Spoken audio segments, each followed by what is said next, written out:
Nella scienza delle pulizie, le diverse modalità operative seguono una logica precisa e spesso vanno eseguite in sequenza per ottenere un risultato efficace.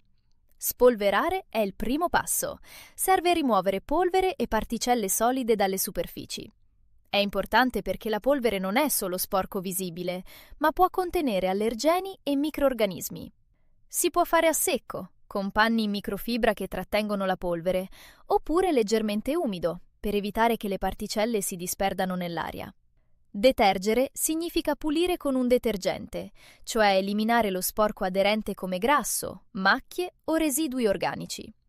Qui entrano in gioco i tensioattivi, che permettono all'acqua di agganciare lo sporco e rimuoverlo. Questa fase è fondamentale perché prepara la superficie alle fasi successive. Sanificare o igienizzare vuol dire ridurre la presenza di microrganismi a livelli sicuri.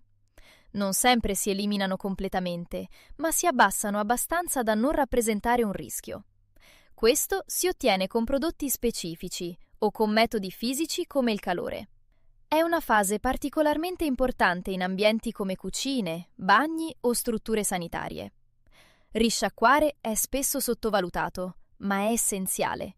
Serve a rimuovere i residui di detergente e lo sporco disciolto. Se non fatto correttamente, può lasciare aloni o sostanze che attirano nuovo sporco o irritano la pelle.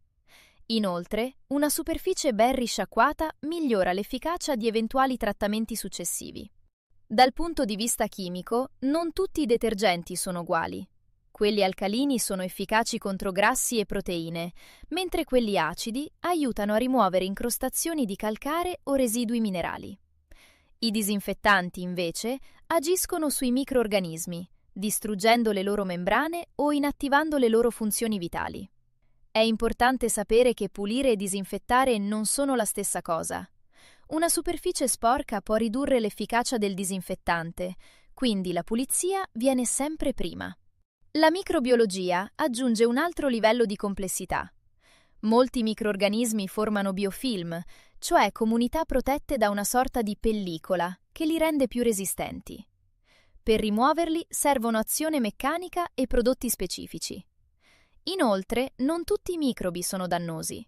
La scienza moderna considera anche l'equilibrio microbiologico degli ambienti, evitando un uso eccessivo di disinfettanti che potrebbe favorire resistenze.